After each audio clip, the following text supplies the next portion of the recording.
Hi there, and welcome to the HR Podcast. This is Linda Misegadis and Cyndi Manuel, and we'll be your co-hosts. After spending years working in and with HR, we thought, why not start a podcast to support the important HR community? We believe the way things have always been done isn't necessarily what's going to work in the future. So we're diving into topics that support HR and working women as they navigate the future of work. We're talking about professional growth and also how we can support each other as human beings. We can't wait to bring you insights from HR experts, thought leaders, and inspiring women who are making a real difference in their organization and communities. They'll share their journeys and tips on balancing work and life in a better way. We're excited to learn alongside you and hope you'll pick up some great takeaways from tips and tricks to worksheets that you can actually use in your daily life. So grab your favorite beverage or lace up your walking shoes and join us for the HR Her Resources podcast. Hey everyone, welcome to another episode of the Her Resources podcast. I'm so excited to be here with my co-host Cyndi Manuel. How are you? Hello, I am so excited about our topic for today and our expert to share with us.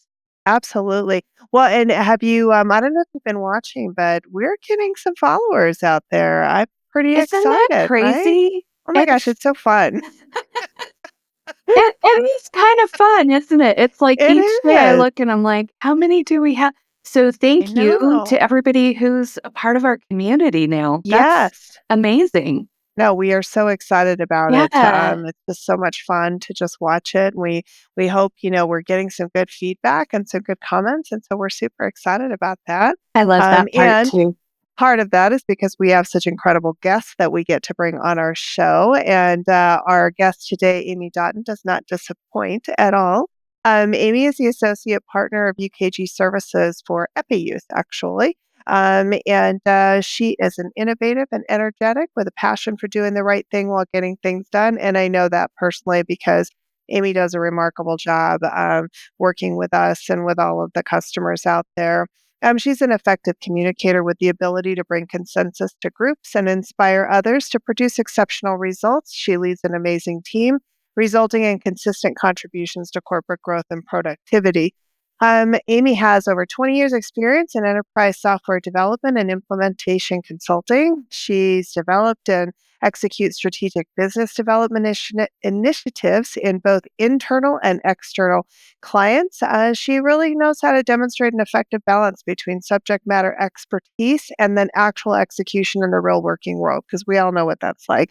There's a lot of theory, and then there's what actually gets done. And so she possesses credibility and expertise in the areas of complex integration, software utilization, and risk identification and mitigation. She can guide and facilitate successful alignment between business goals and application deployment. She's just an all-around amazing person. So I don't know who wrote that, but I feel really great about myself now. So thank you. I know. We talk about that all the time. It's so much fun to kind of listen to your bio because you're like, is that really me? Or, wow, pretty impressive. So that's pretty awesome. Is kind of fun. Yeah, no, it's so much fun to do that for sure. Well, and today we're going to be talking about HR technology, women's voices in the development of HR tech and automation, which is why we wanted to have Amy on with us today. And before we kind of jump in, I just want to put a few stats out there, some key statistics as far as like representation in HR roles. Women can constitute approximately 77% of HR professionals, underscoring their significant presence in the field. This still blows my mind because even though 77% of women dominate in this space, it still feels like men have the strongest voices in HR. So it still blows my mind. Women in technology, despite making up nearly half of the U.S. workforce, women held only about a third of positions at large global technology firms in 2022. Be interesting to see what the numbers might look like today, a couple years later, although I doubt they've changed that much.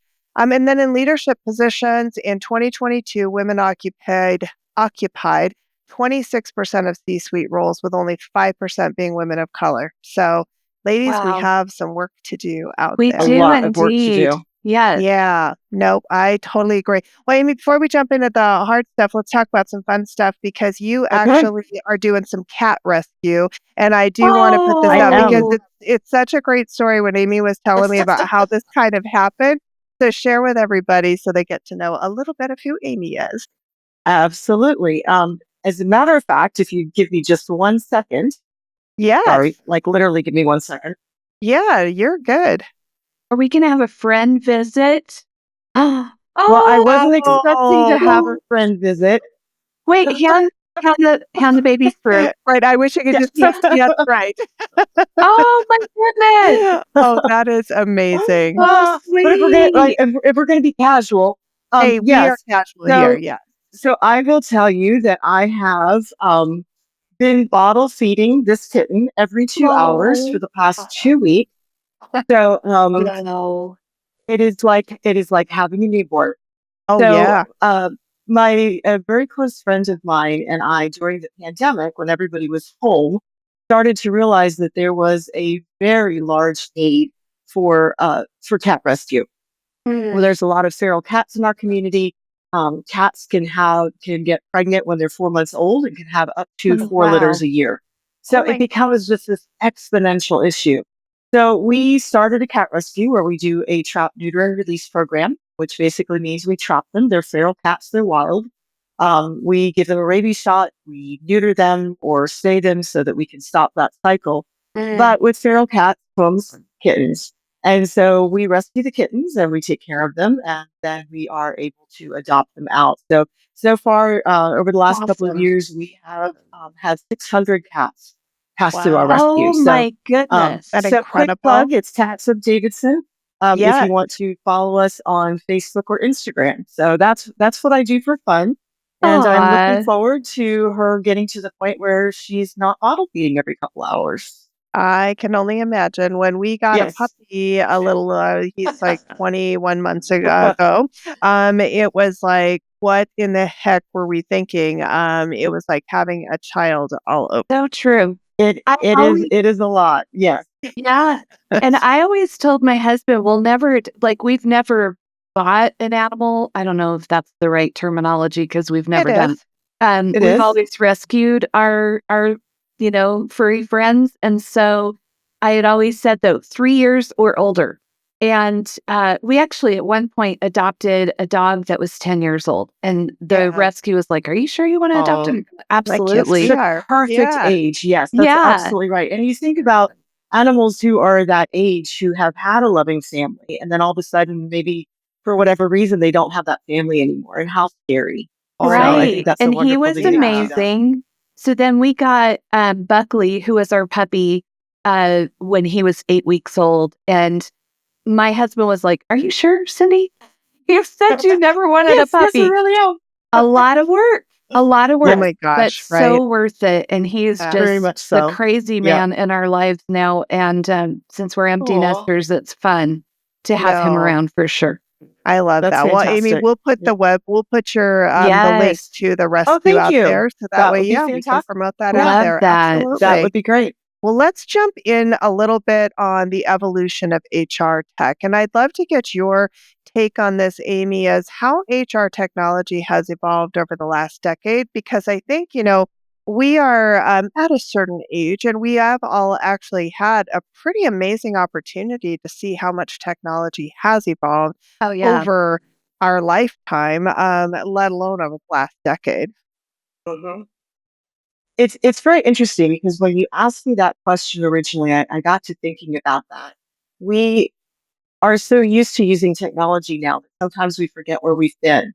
And Yeah. I went back to school as an older student, and I remember one of the tasks that we were given was to go into the library and look at the card catalog. And I spent 30 minutes wandering around the library looking for the card catalog. The old And Dewey meanwhile, Decimal System. yes, I yes. love it. And meanwhile, all of my peers who were 20 years younger than I were all sitting at the computer using the card catalog, which is at that point in time fully automated. And Right. so Yeah. so it's really changed very quickly. I think one of the things that we're seeing right now, especially that's been very transformational in HR tech, is just the move from on-premise applications to applications that are in the cloud. Even as recently as a decade ago, everything was on premise. Companies had server rooms, for example. I worked at a bank. We had a massive server room, and all of Yeah. your data was right there. So this change to cloud-based computing, I think, is huge. I think another big change that we're seeing is as the younger generation is moving into the workplace, the use of mobile applications. And Mhm. so I remember the first time that I was out at a bookstore and I saw some kids using a phone to do a shift swap on their phone using a mobile application. And so I think those types of things are certainly a sea change in how we see technology. Yeah. With that, of course, there's challenges. There are always concerns around data integrity and how we use our Mhm. data, Sure. especially those of us in HR, where we have to make sure that we protect people's identities and personal Right. data. Absolutely. What do you think, like, what kind of key advancements do you think have impacted HR teams the most? Because I don't think HR teams always necessarily think about on premise versus cloud, like that's all kind of the infrastructure side of it all. But there are a ton of advancements in the world of HR tech that I think have impacted them. And to your point, they may not have even realized just how much they're impacting. So, what are some of those key things Absolutely. you're seeing? Well, I think with the advent of cloud-based technology, it allows us to create things that are very AI driven. Of course, AI is on everybody's minds now. Yeah. Sure. But we see a lot of the functions in HR are starting to be automated and run by AI agents, agentics, and agentic robots. And so we see things like recruiting, where resumes, that entire process now can be completely automated, up Yeah. to and including interviewing Yeah. people, that Yeah. where interviews are taking place that don't actually have a human involved. We Yeah. also see things like self-service portals. So we're seeing employees be more and more empowered to do functions that affect their lives, like selecting benefits or updating HR-related information in a way that they were not able to do before. We also see things like experience platforms. So, in other words, if Mm. we see this all day long on Teams, for example, we're all chatting back and forth. But a Mhm. lot of companies have really incorporated online user experiences so that people can talk all day long and can chat. And then the growth of analytics to kind of parse through some of those conversations, I think Yeah. is something that people may not be always aware of. No, And I I think like that. Yeah. I think another area too is just online, the access to online information very quickly. So Mm. you have real Mhm. time answers, real time training. So and Yeah. I know and this is not necessarily HR related, but for Yeah. example, if I log on using my self service portal to my 401k, I can Yeah. ask questions. What's going on? What is this? And there is not a human that is ever involved in that entire experience, but I'm still getting real time accurate answers. And so Yeah. that has That's a great really been a sea example. change. Yeah. I think No. that's really good too. In that case, I think it's really good because, to your point, you don't have to wait for somebody to get back to you. If I'm choosing Mhm. benefits at at the end of the year enrollment period, right? I Yep. have my partner there with me. We're making decisions Maybe you're about. doing it on a weekend There or you at go. night, right? Yeah. Yeah. And I know I can just get on the chat, the chat bot Yeah. and ask the Mhm. questions. I'm likely going to get some good responses. Yep. Yeah. Linda, you and I have also talked about a lot of times with AI now, a lot of those sort of the tasks that can be done without a person Yeah. people intervention. It's so beneficial because it saves us. I know it saves me a ton of time all the Absolutely. time, on Yeah. some of the It's a admin great kinds. administrative assistant, Mhm. really. There's so much that it can do. And, Yeah. Amy, you brought up one thing, and I got the opportunity to see a demo of this type of technology at a conference, and it was on that interview piece. But the other thing that they did is not only did it help, like in the interview process on the screening, it also was, like, maybe English wasn't my first language, Mhm. and it was able to translate Awesome. the information back and forth, through that process, so it was a very, people friendly, experience because you didn't have to have a translator. Like it literally was just translating through the technology. And so you could have a conversation. It didn't Huge matter that, benefit. you spoke one language and I spoke another. And I thought it's amazing just how far that's coming. And I think that's probably going to really help HR as well, right? And not having to necessarily think about having to have those skills right there on site. You can leverage the technology to augment where maybe you're coming up in a skill shortage. Certainly. I do a lot of work in the manufacturing sector, and I remember speaking to someone in the HR world, and that's exactly what they had done. And what they had created was a way for non-native English speakers to come in and to ask HR related questions around their benefits I love specifically. Yeah. that. So And I cool. thought that that was such a cool use of technology because certainly an underserved population normally. And Absolutely. and so this what they saw with that was their retention increased. And so again, I think there's some really intriguing areas in which technology we see technology being used in HR today. It feels No, more I love that. caring, right? It's like it meets people where they are. And if I'm not a Mhm. native English speaker, then I feel like I don't feel embarrassed to ask the questions or what have you. It is just a Yeah. much more engaging and caring type approach. I love that. Absolutely. Well, and not being too biased, but I happen to wonder, is it like linked back to that stat that 77% of women are leading in HR? So along those lines, like how much influence do you think that Yes. women are having in kind of driving those technological advancements and thinking about, to your point, Cyndi, what you were just talking about is empathy and, just really kind of that whole idea of inclusion and belonging. Amy, what are you seeing out there? Well, that's a really a hard question because I Hmm. think what we have seen, especially very recently, is that focus on empathy and inclusion and equity, we're really starting to see some pushback against. And that Yes. Yes. is definitely very concerning. I look back at some of the leaders that I very much admire. Diane Geertsen, for example, she was the chief human resources officer at IBM up until 2020 when she retired. And she really played a pivotal role in transforming the way that HR was administered within IBM. He led the adoption of all of their AI powered tools, which led to skill assessments. And one of the really key things about Awesome. that was it took it examined what people's skills actually were and looked at job positions that might better fit them.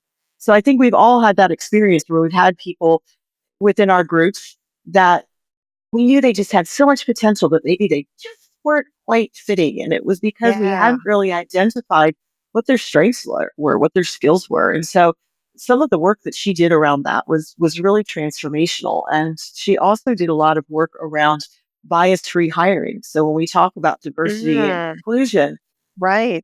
we saw with the first generation of AI that there was a lot of bias that was built in, even to the point when we talk Interesting. about recruiting that resumes would get thrown out because maybe it had a Right. female sounding name. And so it Yeah. never actually got to the hiring manager. And so a lot of the work that she did helped to kind of tease out some of that, right? So to make that more of a level playing field. So she really shifted that strategy from maybe some traditional job roles that we would think of as Yeah. women versus men and Uh-huh. made it to be more skills based. And I think that keeping that in mind for us as we move forward is going to be really important, especially as we see some of this pushback. So, from that aspect, I think that AI and some of the advancements that we're seeing in technology are actually going to be really helpful because they're in place now and they're working now. And so Yeah. there's a lot that pushback is not going to be able to stop because of that advancement in technology. And again, I think we can see a lot of the female CHROs over the last decade played a very pivotal part in it. That's great Love to that. know too, Amy, because that was a question that I had is do you think that with some of the changes in mindset right now that AI will take a step backwards and lose some of that openness or inclusion that has so far been built in? I think shame to our shame, I think we candidly are starting to see that already. We've seen Mm, very large companies, right, start to cancel yes. their DEI Right. programs. Right. And it's going to take companies that have the courage, but also I think that have the data behind it to keep their Yeah. DEI programs. I We like know that. So from the important. research and from the data that DEI programs actually assist with retention, they assist with hiring. You are actually hiring the best people that are out there. Mhm. And DEI really affects all of us. If you're a woman, you're part of Yeah. that group. Right. And so I'm hopeful that we will see some of these companies that are more data driven, more analytics driven, continue with those efforts because they really do. At the end of the day, it actually has a very positive effect on their bottom line. No, Yeah, I you can't totally argue with agree. the analytics and the data, you know? You can't. You really Archetype the can't. data. Yeah. Right. Yeah. No. Exactly. And Yeah. so having I think especially women, but having people in HR technology who are aware of these things and being Yeah. able to surface some of that data will be helpful moving forward. No, I Right. totally agree. Well, and another person who's kind of leading in some of that as well is Sarah Franklin. She's the CEO of Lattice. And what she's been contemplating is the integration of AI workers into the workplace and emphasizing the need for proper governance and mindset shift towards accepting AI as coworkers. And so that to me is really fascinating. Because I'm gonna, just being honest, it makes me nervous as all get out. It's one thing to have an AI agent. It's another thing to think of them as my coworker. And so it is kind of an interesting concept to see how will we work together. And Amy, I know you do a lot of manufacturing. I have to believe that manufacturing would be one of the first industries that you might actually Yeah. see human next to AI, not just robot. I mean, because they already have robotics, right, in manufacturing today. But I mean, Right. an actual AI Uh, person, or I'm curious what you're sure. seeing and thoughts on that. Well, it's interesting because I think we see it in a number of different ways, right? So we've always seen that use of technology to help to make decisions quicker. Maybe Mhm. maybe it's automating a manufacturing line, that type of thing. But what we're starting to see now is AI being incorporated into the HR applications that managers and supervisors are using on the floor. So they have Well, real time access, for example, to fatigue issues. If yeah. there Oh, I like is, So that. if Yeah. important. there's someone that is on a machine that shouldn't be because they don't have the right skills or certifications or they're not up to date. That information now is right there at their fingertips as opposed to what we had to do before, go back and look through a big old book, right? And Yeah. so I think from that standpoint, we're certainly seeing an impact of technology just on a day-to-day basis. Mhm. One of the challenges I think that we're seeing is that there is a disparate group of users. So Mm. you have some users in your management level that are using Mhm. it one way, and then you have your workers on the floor that maybe are just using a very small portion of that. And so how do we bridge that gap and make that technology Yeah. and make the benefits of that technology available to everyone? So I think that would be Point. an interesting question. Yeah, Yeah. I think I mean, I think it begs the conversation with people at different levels in the organization. And I see manufacturing too, Linda. I totally agree with you. Mhm. When you're talking about fatigue, I'm also thinking healthcare, Oh safety yeah. organizations, Oh, things like public that. safety, Right? transportation, Yeah. trucking. I mean, there are so many different areas where you could apply the fatigue conversation. Yeah. Yeah. And I Absolutely. think that some of your, oh, I'm sorry, Amy. No, no, I, no. I Go ahead. I was just going to say, I think some of your concerns, Linda, are shared by a lot of people because there is still Yeah. that perception. And Amy, I'd love to get your take on this. Is there still, a big perception out there that, AI is going to take over my job? It's going to replace the things that I can do? Because if we still have a lot of that, then getting people on board with it, upskilled Mm, with it, and really leveraging it is going to be a bit of a challenge still, that's you true. know? Yeah, and I agree with that. I think I think AI is here to stay. It's not going anywhere. Absolutely. And Yeah. bottom line of the matter is simply that there are going to be jobs that go away. as we see Yes. this automation. Good point. Yep. We see that, for example, what we were talking about in the very beginning around recruiting. If you can get your candidates to a certain level in that recruiting process, then maybe you don't need humans involved at every step of the way. So it's going to be a fine line between those jobs that perhaps are lost and how to reskill people. We see a huge need, for I example, love that. analytics. There are some very powerful tools out there for analytics to actually take the data and be able to make really smart, actionable decisions. But again, what we see is a very small portion of people who have that skill set. And so Yeah. how do we take that skill set and upskill it so that Yeah. people are ready to step up to that next The level of next technology? level. Yeah. That's a I really like good that point. I philosophy. wonder, do you think, Amy, too, that COVID kind of helped in the regard of like, I think about, do you remember when, like, I think Arby's might have been one of the first to put the kiosks in the fast food restaurants to like eliminate you get to interact, and they didn't go over very well. Like they ended Yeah. up like it wasn't long before you saw those They were gone. kind of go away, right?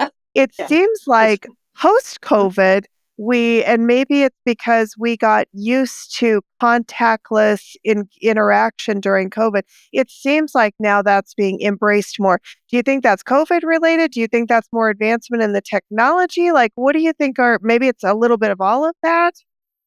It's probably a little bit of all of that, but I would argue that some of that is that we no longer have choice. And Good so point. we're being Yeah. forced to adapt, right? When I go to the grocery store, I remember when I first went to the grocery store and they had the self-serve kiosk, Mm-hmm. and maybe there was one or two, but we Yeah. still had all the lines of people who were checking Yes. you out. Now you go to the grocery store, and there are many times when there's no one there. You Yes. see, and you've seen. I don't know if you've seen or heard of some of the stores that Amazon has Yeah. put together, where Oh, they're right. Yeah. completely automated. So you walk in and it reads your membership on your phone. You go in, you check out, it automatically debits out of your bank account, and you've never talked to a single person. Yeah. And I think that's really sad. And I think that it is adding to the division in society because we don't have that day-to-day contact with people. Oh, that's a really good point. So Yeah, I thought I about it from that totally agree. perspective. Yeah. I think that's a challenge that we have to be aware of, that we're going to Yeah. need to figure out some ways to overcome. So I think Yeah. there's definitely some benefits to this technology. At the Mhm. same time, looking at what it's doing to our overall development as a society, I think is something that Yeah. we can't afford to overlook. That's a really Convenience good versus point. connection. And I Yeah. Yes. totally agree. Yeah. Yeah. No, I I totally just human true. beings. Mhm. I Yeah. was just joking with a friend of mine yesterday, actually, about this very thing, where I was like, where does my convenience bump up against my ethics? Right. And boy, Yeah. that's a hard question. That That's is a hard very question. true. No, And that I is. like having conversations. I'm one of those people that I like having a little conversation with the person who's checking me out or my wait Yeah. staff or whatever. Oh, So yeah. You yeah. learn interesting things, and Yes, not to oh, mention the sure. fact that, I don't want to have to go to the grocery store and check out all of my groceries and bag all my groceries. I don't wanna do that. No, I don't either. Yeah, I like I that really level would of like service. somebody else to That's do right. it. Yeah. Yep. No, Yeah. it's very true, and you're right, there is all of that. It's a balance in all of those pieces. It is. And I think, again, looking bigger picture, Mhm. those types of jobs were the jobs that kids got out of high school, right? Yeah, That was your first yes. entry into society, That's is those right. types So of jobs. true. So Yeah. if that's going away, then how do we bridge that? I'm in high school, maybe I'm at college or at university, and now I need a big person's job. How do we bridge that gap? Because True. That's such a that great that point, Amy. that transition is Yeah. gone. That's true. Well, and that's where we learned some of our first interactions, our communication, problem-solving skills, Hey, even, you get a little sales, you get a little communication, like, those were all great jobs that were, there wasn't a lot on the line, if you made a mistake, and so you had an opportunity to learn and grow and take those skills to then apply for the future. That's a really good point. I such a had not great really point. considered that. Yeah. Yeah. At the Delta Principle, we are transforming the way you experience change. Have you ever experienced an organizational change where your employees pushed back because it was too much, too fast, or they just didn't understand why they couldn't do things the way they've always done them? What about where communication was non-existent or unorganized, with important updates getting lost in the shuffle, leaving people confused? And have you ever experienced change where morale was at an all-time low because the change felt overwhelming and not aligned with your organization's culture? If you are being asked to lead an important organizational change, especially if you're new to leading change, or if you're just feeling overwhelmed, the Delta Principle is here to support you. We work closely with you as a trusted partner, co-creating real-world solutions to address your unique challenges, and we equip you and your organization for future success. Are you gearing up for your next transformation journey or exploring ways to strengthen your change management skills? Then let's connect.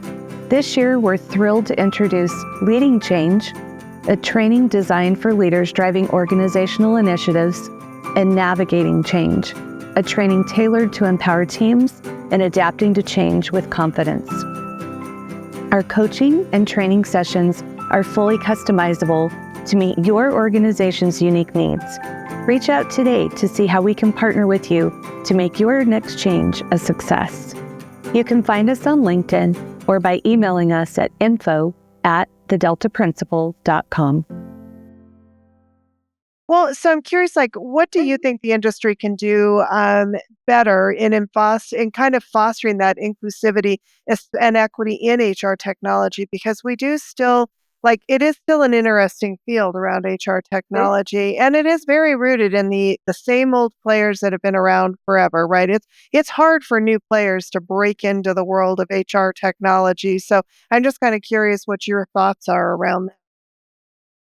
I think one of the key things that we have to take into consideration is that we have to be aware and we're going to have to take active, positive steps to make sure that we are treating technology in HR effectively and efficiently and keeping in mind our core mission in HR, which is really about people.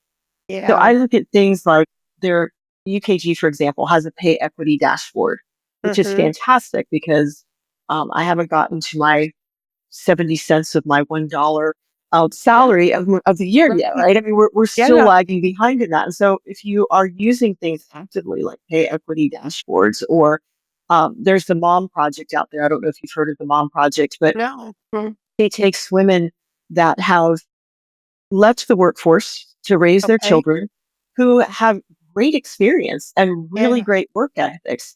And it becomes a recruiting tool for people to hire women that are re-entering the workforce that perhaps they I love haven't that. wouldn't necessarily see on LinkedIn or some of the traditional recruiting sources. Yeah. Mm. So are we actively making those a part of our mission? Yeah. Um, there are also groups out there like Anita B, ANITAB, AnitaB.org, who actively go through and measure the advances that people are making in technology and HR and making Oh, places good places for women to work. And so I yeah. think that if we are aware of those and actively move to make those a part of our mission, sometimes I think that we very much estimate the level of power and influence that we have now. Mhm. Women of a certain age, of which we Yep. are, Yep.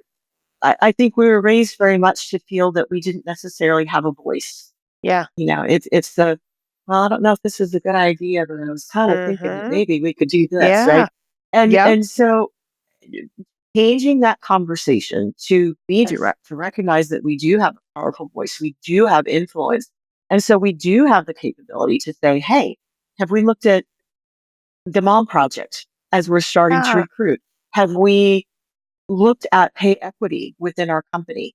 Have we Yeah. looked to see how these things that have we looked to see if the AI that we're using for recruiting has been evaluated to make sure that it doesn't have some of that bias that's built in, as some do and Mhm. some don't. Yeah. And there are programs out there that actually go through and can evaluate the programs that you're using to see if there's bias in them or not. So are we having those conversations, or are Yeah, we just so busy and so overwhelmed and just trying to survive the workday, quite frankly, that we don't have those conversations? that's true. It's important because the conversations that we have now and the decisions that we make now are going to affect the next generation. That's And right. that is something I keep at the forefront of my mind all the time. Same. No. And I Yep. think, and I say this a lot, so Linda's heard me say this, but I think a healthy dose of curiosity, AI and just tech in general, right, in Mhm. HR and any other industry is very helpful, Yeah. but also question, like you said, Amy, we have a responsibility to sit at the table and ask some questions so that we are all using this wonderful technology, but also not forgetting about the people and balancing those Mhm. things. And maybe having the technology help us with some things that will allow us more space and time to be able Yep. to focus on our where we're recruiting from, like the Mom Project, which I absolutely love. So I wrote that down. Yeah, And it's a very cool program. yeah, and I totally agree, Amy. Our future generations, so, millennials, we've got Gen Z, and we also have starting this year, a new generation. So Yep. it's just, that's always in the forefront of my mind too. Like, how I does agree. this support the people coming after us, right? Well, and I love what you said there too, Amy, about the voice, right? Right. Like, I'm going to go Yes. back to that 77% of HR is women. Speak up, women. Use your Yes. voice because you don't have to have formal equity, inclusion, and belonging programs, diversity programs to incorporate that into your That's processes, right. right? I mean, it's not necessary to check the Just box of enough to do be we called have out. DEI?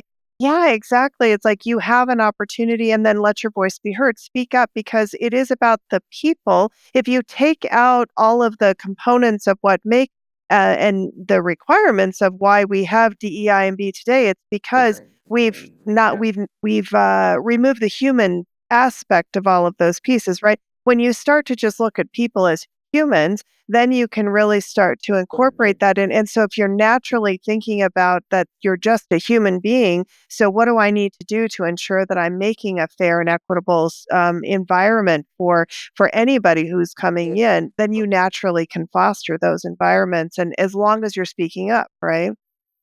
Absolutely. Love that. And I think we can't underestimate. At the very beginning of this podcast, you gave some very sobering statistics about the numbers of women that are in management, for example, or that are Yes. in HR and so forth. And if you look at the generation that is making these decisions in business now, and you look at the age, right? And Yep. then you look at all of these other generations that are coming into the workplace, we are who we were raised to be. And so Yeah. there are decisions that are being made at that level that are excluding people because those people have had a different experience. Really good And point. I Yeah. think we have to not be afraid to call that out. Hmm. And I'll give you an example of this. Within my organization, I just did a, a presentation last week on, is your voice holding you back from promotion? And Ooh. one of the things that we see at that particular level versus some of the Yeah. new generations that are coming up is a difference in how we use our voice. So you will hear women say, the Mom Project, it's like a digital platform, and we lose our authority because we're using upspeak.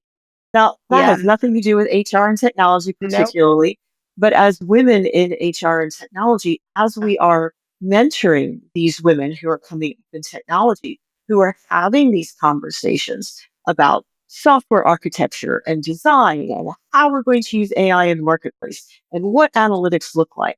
That Yeah. voice that we use has to be used with authority. And Yeah. And confident. so Yeah.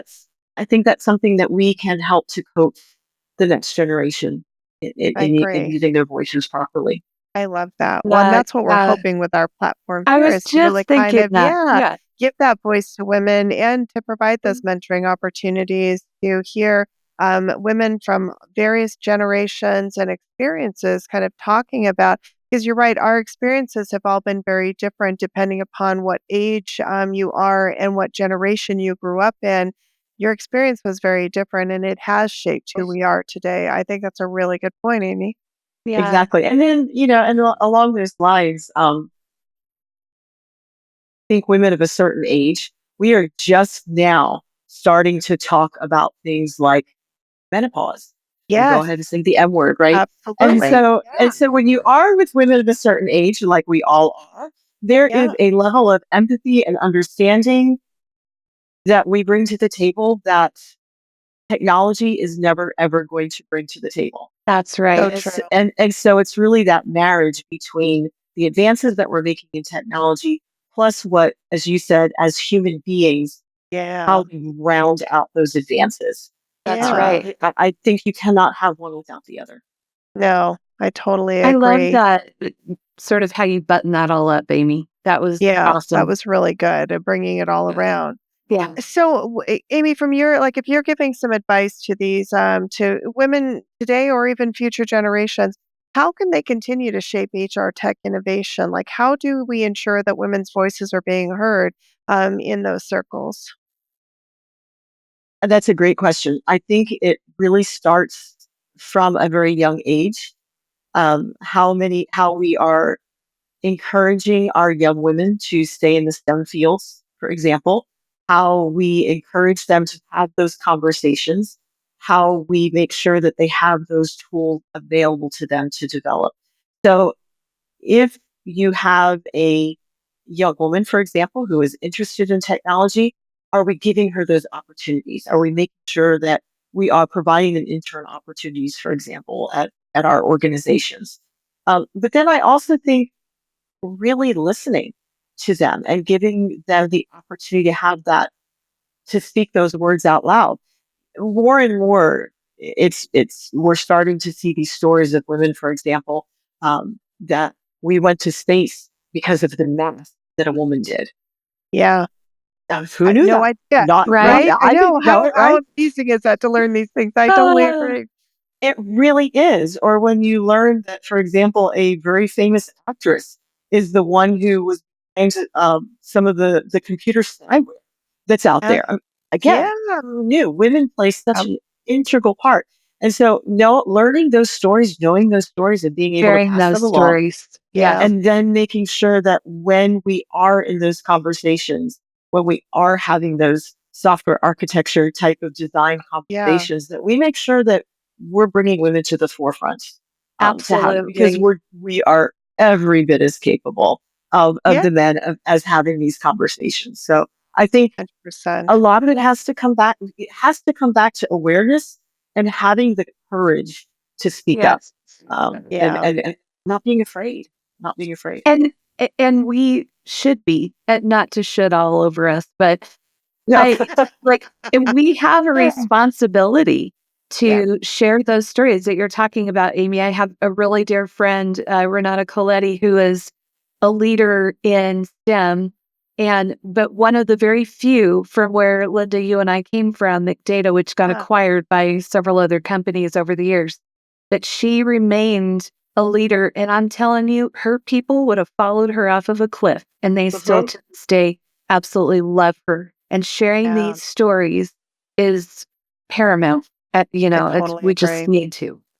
One of the most brilliant examples of that I just saw this week is that Culture Leaders Daily podcast. I don't know if you all follow that, No, but we with Oh, I'll should. have to check that one Jessica out. Oh, Kriegel with and Jessica John Kriegel. Priest. Yes, Yes. yeah, yeah, Yeah. yeah. No, So she's awesome. Yes. it was so great. You mentioned earlier today Sarah Franklin of Lattice, and Yeah. she and John Praise this week pointed out on their podcast was that, yes, she proposed this radical shift. We can integrate AI into the workforce management. And everybody was like, oh, this is so unethical. This is terrible. This is the worst idea ever since the history of mankind started. Then the CEO of Workday, a man, announced just about the same concept this year. And all of a sudden it was innovative and Great amazing and idea. brilliant. What I loved about it is that Jessica and John called that out Oh, and I said, love "Hey, that. this Yeah. happened." She mentioned she had a whole series of LinkedIn posts and so forth about this very topic, and got so much pushback. And this Wow. guy didn't. And that was actually really meaningful to me because it wasn't just Yeah, a woman calling it out, it was also a man calling it out. I like And that. so we've got to do better at that. We've got to start bringing these stories out into the forefront because they're important. It's They are. important to know that Sarah Franklin actually was the innovative voice behind Yeah, this movement. yeah. And referring back to that and retelling the story, I think is something that we've got to be aware of. I Yeah. love that. That is such a I'm glad you brought that up, and, I had the opportunity to see Jessica Kriegel and hear her story of how she came how she kinda came to be and what she's doing. Wow, what a powerhouse, and just such a fascinating story, and also really someone who really had to break out of the mold of this Mhm. female, and what she's done has been incredible, and I'm glad to hear, it's fun to watch women jump up and really succeed in these areas because it's inspiring for all of us to sit back and watch and see that happen. It is, but just one other quick point along that when you asked about what we can do to help Yeah. women advance in HR tech, and that is women in HR tech startups only receive less than 10% of startup funding. Wow. So where are you spending your money? Where are you Yeah. investing your money? Right. Yeah. And so I think, especially when we get to that point where we can make a change, not just the feel good change, but Hmm. also putting some money behind that, Vote Yeah. with your be aware of dollars. that. Yeah. Be, That's a good yeah, point. spend your dollars wisely because Yeah. without that funding, without that financial support, they can't get to that next level. So there Oh, are talk to your investment advisor, talk to your financial advisor, do the research. It's not that yeah. hard to go on Google and find opportunities where you can actually invest in women who are starting companies that are making some profound changes in HR technology. Oh, So I love that. put your money No, where your mouth is. you know what? It's a really good point. I Um, just saw a LinkedIn post where it was talking about, some people who were protesting or saying, well, I'm not going to take my business to some of these stores who pulled back on their DEI. But one of the things that was a really good point that was brought up is it ties to what you were just talking about, Amy, is find out where those brands are, go buy them directly on those websites. So again, it's not because by boycotting those stores, you're also not buying those people's products, so you're not helping Right. support their businesses. So there's kind of a trickle effect that's in a that. good point. But if you go to their website, if you go find Directly. out where they are, yeah, exactly, buy directly from them. In the long run, that's probably better for them anyway, because then you cut out the middleman, and so it's probably more helpful. It's a really good point. It is like we can all have the feel good, type of stuff. But you're right. Put your money where your mouth is. Get out there and Mhm. support and really kind of get behind this. Absolutely. No, that's great. This Amy, has it been has been so so good to see good. you. I love seeing you anywhere, Thank you. anytime. You're just such a joy and just so darn smart. So, I mean, that's the thing. I love That's what talking I to was you about thinking this too. stuff. Dang, she's good. Oh Yeah. my gosh, just so many great nuggets of wisdom and just I think a wonderful representation for women in tech and women in leadership. So we're so happy that you were willing to come and join us Yeah. on our Thanks, Amy. podcast. Well, I very much appreciate that. I am very grateful for your patience with my initial technical difficulties as we were trying to get We've online. all got them. Oh my heavens. Even We're just you. that whole women in technology, and I can't figure out how to get Right. my microphone to work. Well done. So, We didn't say we Yeah. were good at technology. We just said we were going to talk about yeah. technology. Woo. Box checked. That's right. No, it's always uh, wonderful to see you. Cyndi, always thank you. great You as well. to You be here with too, you. Linda. And we'll look forward to seeing everybody next time. We'll put some links out there so you can go out and Yeah. support Amy's cat rescue. We'll Yes. also yes. put out some information about Anita B and the Mom The Project, Mom so we Project. can share information about those as well. So thanks for bringing those to us, Amy. We'll promote those out there, and thanks again. Thanks so much for joining us for this episode of the HR Her Resources podcast. We're so happy to have you with us on the journey. Music and production by Logan Misegadis of LJM Productions. We'd also like to thank our intern, Lauren Banas, for creating our logo and supporting our social media postings. If you'd like to connect with Logan or Lauren, you can find their information in the show notes. If you found value in our discussion and think someone else might as well, please follow and subscribe to our LinkedIn and share with a friend. Until our next episode, please take care and continue to support one another.